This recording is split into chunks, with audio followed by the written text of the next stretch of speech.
Hello, this is the 131st issue of Catch of the Day, available on the Branch Talk YouTube channel. Today we're going to continue reading from Doug Mitchell's book entitled When the Siege Has Ended, EZ5, The Judgment for the Living. Starting at the top of page 27. The adversaries will make sport of Zion because apparently no one will be looking after them, and they will have no following or friends, no one to plead their cause. 13 Symbolic Code 1, 2, page 14. Here the Lord is speaking of Zion, the highest part of the church, and not Jerusalem, the ministry, in general. The text doesn't refer to a place, but to a people, because Brother Hardif uses the words them and they when speaking of Zion. Isaiah 49:13. Sing, O heavens, and be joyful, O earth, and break forth into singing, O mountains, for the Lord hath comforted his people, and will have mercy upon his afflicted. Not that the Lord will comfort his people, but that he has already comforted them. He has filled them with truth. Isaiah 49:14. But Zion said, The Lord hath forsaken me, and my Lord hath forgotten me. Before they are sealed, those who are to be inhabitants of Zion, the 144,000, think God has forsaken them.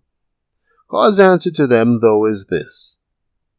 Isaiah 49:15. Can a woman forget her sucking child, that she should not have compassion on the son of her womb? Yea, they may forget, yet will I not forget thee. Even though some, rather than praying for the reestablishing of Zion, are actually praying against it, nevertheless they too will soon find out that God is entirely for it. Isaiah 49:16. Behold, I have graven thee upon the palms of my hands. Thy walls are continually before me.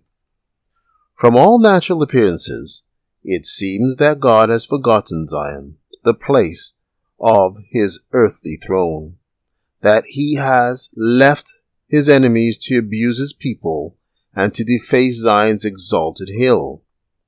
But the Lord himself assures that for Zion's sake and for her people's freedom was he nailed on the cross. 1 TG 46:8.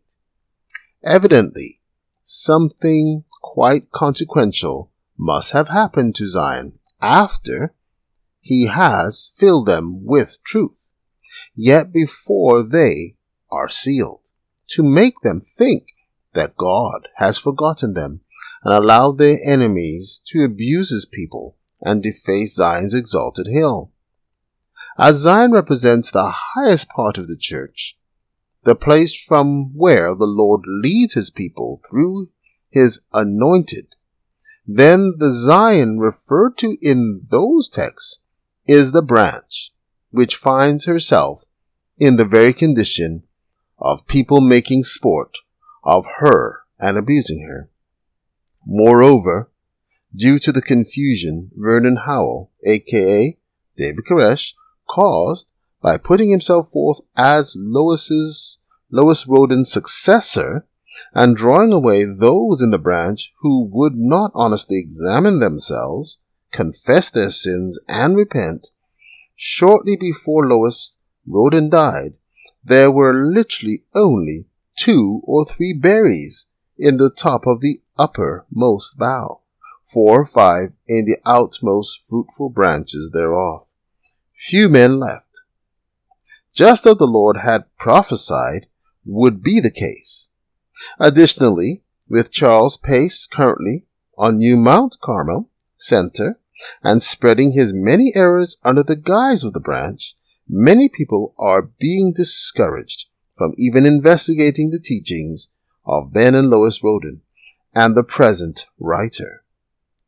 It is just as Brother Hardif said it would be. The adversaries will make sport of Zion, because apparently no one will be looking after them, and they will have no following or friends, no one to plead their cause. Yet despite all of that, Zion still must be in existence, or else there would be nothing or no one for others to mock and abuse. Brother Hardif also spoke elsewhere of this situation regarding the Lord's anointed and the message he or she bears. Do not, though, forget that the message which he proclaims will in itself bear the divine credentials of truth, and that no priest or prelate can decide for you who the Elijah may or may not be, not even the appearance of what his message is doing or not doing, or whether it is prospering or disintegrating, can be taken as evidence that God is in it. Neither can the numbers of adherents, for such have never signified a right cause at any time, not even in the days Christ himself preached the gospel of the kingdom. The message he brings is the only thing to go by. Take a good look and take care.